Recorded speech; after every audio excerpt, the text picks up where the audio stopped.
everybody. Welcome to this episode of Date with Tech, brought to you by Trescon in association with Launch Foundry and Below the Fold. I'm Naveen Bharadwaj, your host, and with me I have Dr. Sonia Ben Jaafar, the CEO of Abdulla Al Ghurair Foundation. Sonia, welcome to Date with Tech. Thank you so much for inviting me. Well, happy to have you here. Abdulla Al Ghurair Foundation does a lot of work, particularly in the educational space. Before we talk about that, we want to know a little bit about you and what you do outside of the foundation. Well, most of my time is spent being a mom, Right. which is a real pleasure. And then whatever little time I have, I actually like to sail. I like to be on the water. Nice. Yeah. You like to sail. So you're training or you're trained? I am crew on some boats, and Right. I have passed my theoretical course, and now I am going to be doing my practical course so that I would be certified to charter my own sailor. Fantastic. So the next time we do this podcast, you and I perhaps will be, on your charter by There the you go. seas. Sounds good. Very good. Where did you spend your early years? Where did you study? What did you do? And what were some of the cool things that you might have done or not? Yeah, so I grew up in Vancouver, BC. I was your average third culture kid. Me too. So you know what that's like. You've got so your ability to adapt, move around cultures, and appreciate the diversity is kind of embedded in your upbringing. Yeah. And I studied in Vancouver. I went to the University of British Columbia. I did my biochem degree first, and then I worked in a cancer institute doing research. Right. And realized I was more interested in the human behavior of the researchers than the actual research in front of me, and decided I would go into social sciences, and I became a teacher.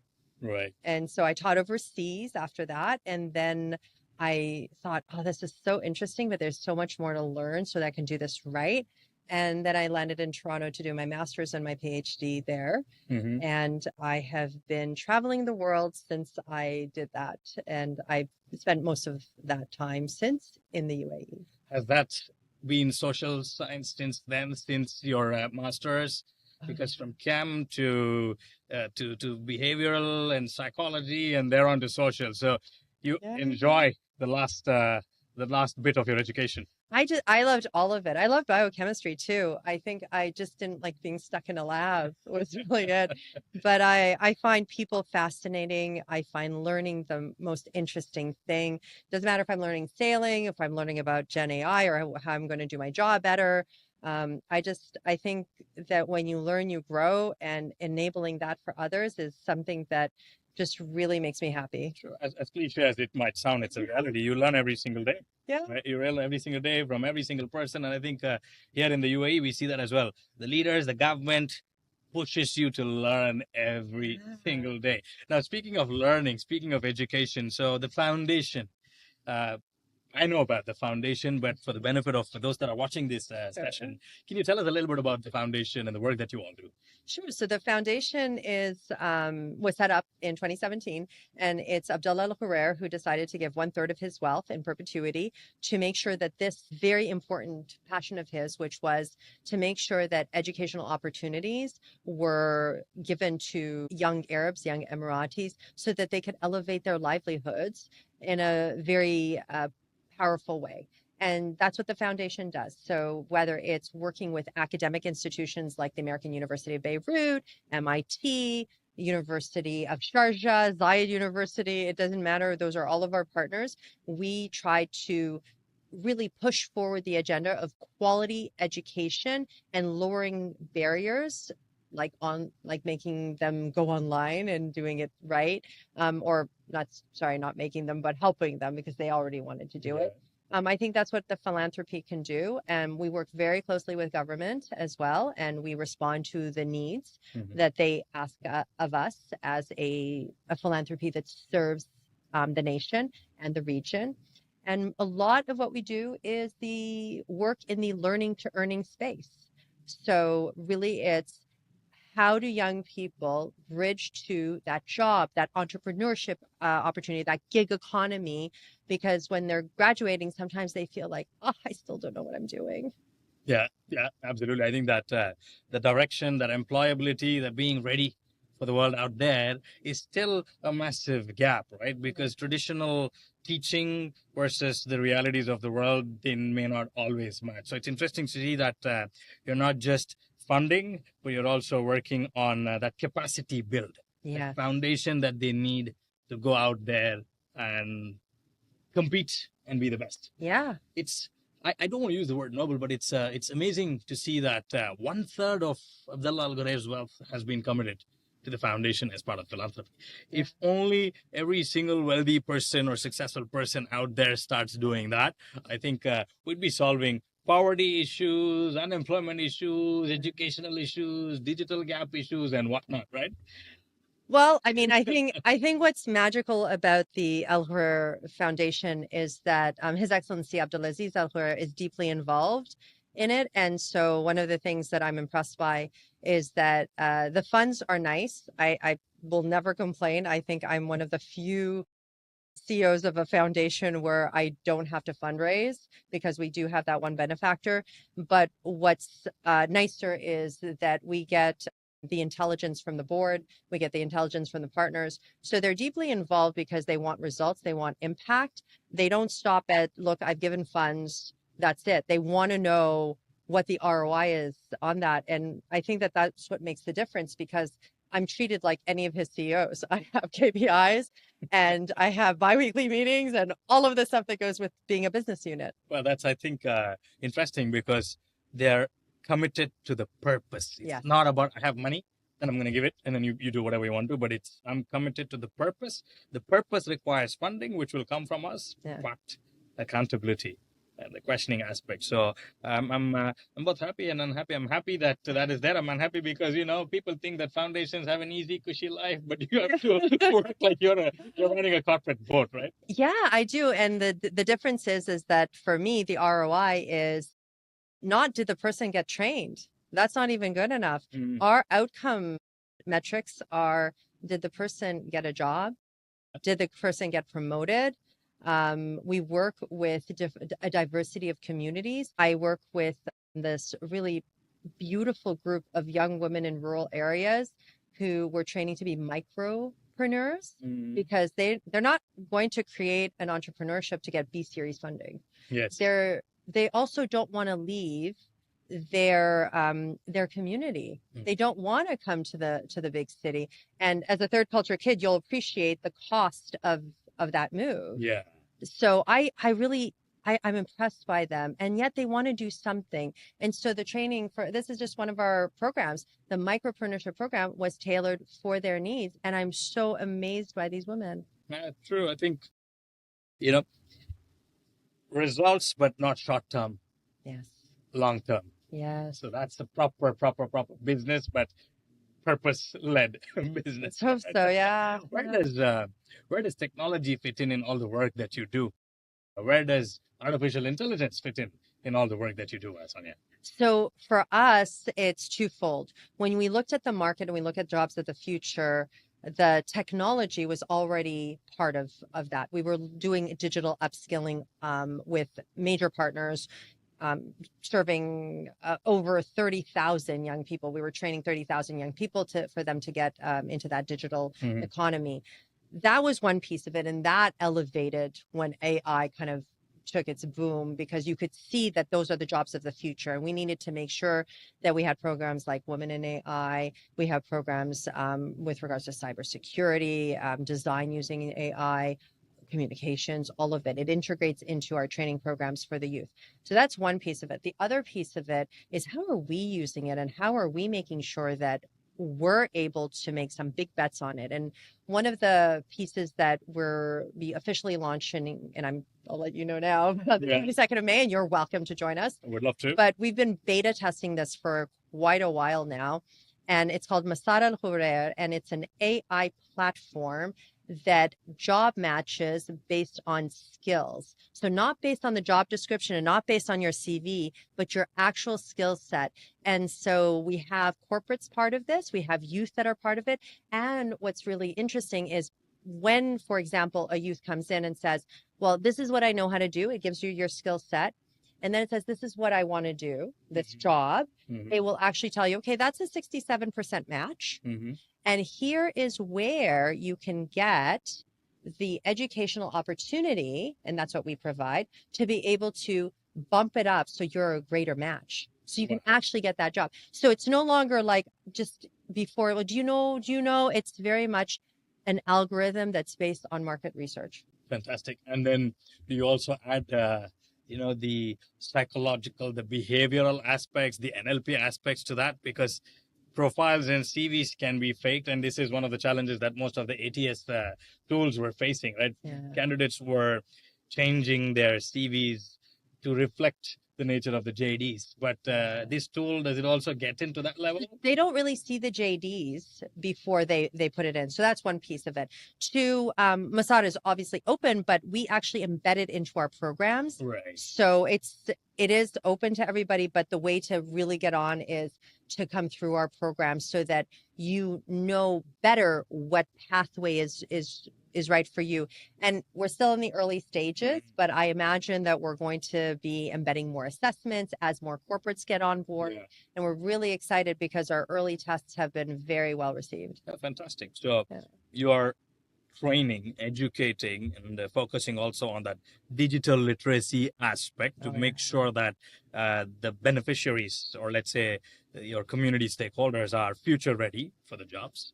And then you're saying that you have this beautiful matchmaking platform, the AI powered jobs matchmaking platform that helps them discover not just compatibility but blind spots, gaps, so they can reinvest their time Exactly. in learning, but which is funded by you all. Yes, but also reinvest it because I find that youth want to do it. Yeah. So they want to do the job. Yeah. They've been doing what they're told in school and university. They've been doing, but they're lost and there's so much noise.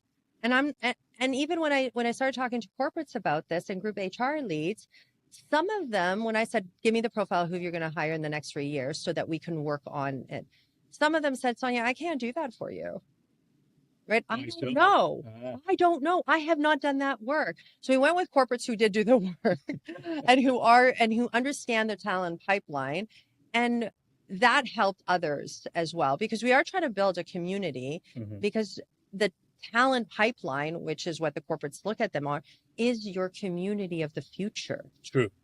So for us, this is the community, and they have particular needs. Yeah. And they need to be able to take care of those needs. True. So you're providing the talent for today, but you're also making sure that you're building the talent for tomorrow and the necessary skill set that talent needs for tomorrow. We're trying. And with the advent of AI, again, another cliche, everybody says, oh, AI, will we lose jobs? Would there be enough out there?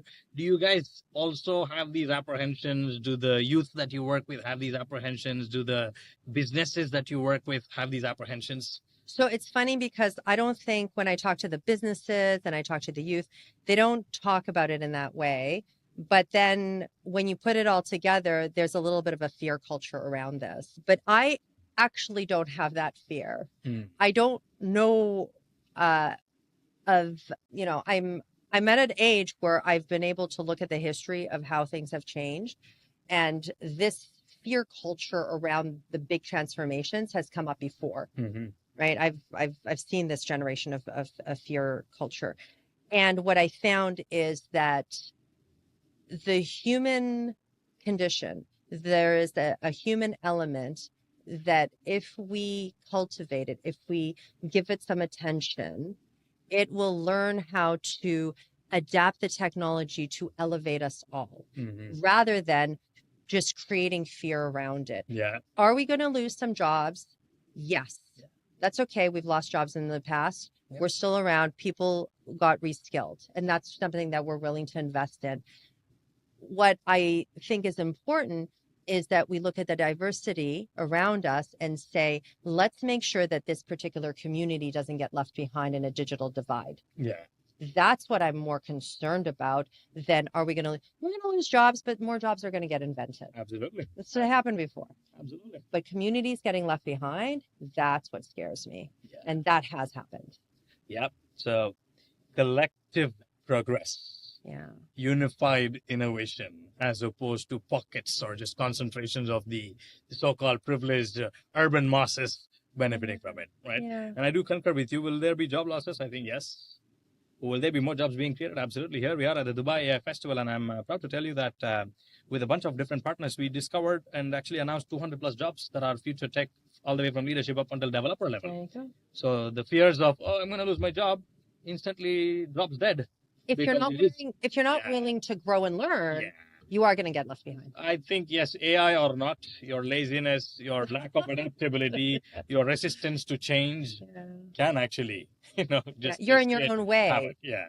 Sometimes people are in their own way. Absolutely, absolutely. So, from a technology standpoint, AI, of course, is making waves in the education space. Are there any other technologies that are currently being proactively or actively embraced by the education sector, or you think in the next couple of years it'll be a huge wave and they'll impact the way people are taught, the way people are prepared for future, the way jobs are conducted? I think that it's beyond just AI, right? I think that education is at a transitional point where their very existence in terms of the credentialing, in terms of the time it takes, is being questioned. And I'm talking about higher ed, especially when we're looking at the K through 12 system and education. I don't know of parents who want to give their children's education, which is an incredible trust we give to teachers, to a robot. Yeah. Because we want that human connection. There's something there when that happens. And if you're a parent or an uncle who connects with your nephew or your niece, or a teacher, you understand that there's a portion of it that's technical, but then there's a portion of it that's emotional. And that emotional drives through the parts that are hard for that individual. And that emotional connection is sometimes why a kid will try harder at math. Yeah. Right? And that's not necessarily going to happen with a robot. Absolutely. Right. This same podcast and conversation can also be had with a robot, but will the impact be the same? Will the conversation be the same? Will the EI and EQ be the same? Will the robot's ability to analyze creativity, for example, or perspectives and respect different perspectives for what they are, as opposed to being 100% rational and logical? Will the robot be able to do that? Maybe not today, but with super intelligence, eventually. Maybe eventually, but one of the things that really kind of, if I was going to have a fear, this would be it. Yeah. Is that I can sit here and I have certain empathy. Yeah. And I have a certain amount of EQ about something that is born out of my history and my exposure. Yeah. Right. But I also have biases. But here's the thing: when I'm talking, you know that I have a bias because I'm a human being. Yeah. There's an assumption that when a machine says that there's no bias, and that's what makes me scared, because actually there is in the algorithms. Yeah, absolutely. I think we're only going to discover along the way the differences, the similarities, and then it's interesting. Speaking of robots, it just a thought comes to my mind. I think one of the first humanoids that the world saw, the name is quite similar to your name. Oh, so that was Sophia. Oh, And yeah. you were Sonia. So Sophia There you did are. quite a few rounds, and it was everybody talked about it. And Yeah. now I think the level of innovation that we've reached and the different types of bots that we see out there, the humanoids as well as the mass mechatronics and industrial level bots, it's simply incredible. But that's a conversation for another day. Sonia, if you had to give a couple of tips, advices, or suggestions to the youth out there that might be worried or not about their future, what would that be? There's never been a time where there wasn't some kind of change that you would be worried about. Yeah. Right? Surround yourself with people who want the best for you. Surround yourself with people who you aspire to be like. And know that those human components will drive you to be better. And you will get to where you need to be with that drive. and the rest is tech. It's technology, it's technical knowledge, which is more easy to acquire. Yeah. It's easier to acquire than that inner strength and that boldness and the culture around you that will empower you to have purpose in your life and do better. Fantastic. So focus on yourself, focus on people, focus on the culture. Everything else can be learned. Everything else can be taught. Thank you so much for joining us here on Date with Tech. It was a real pleasure Thank having you. this conversation with you. Yeah.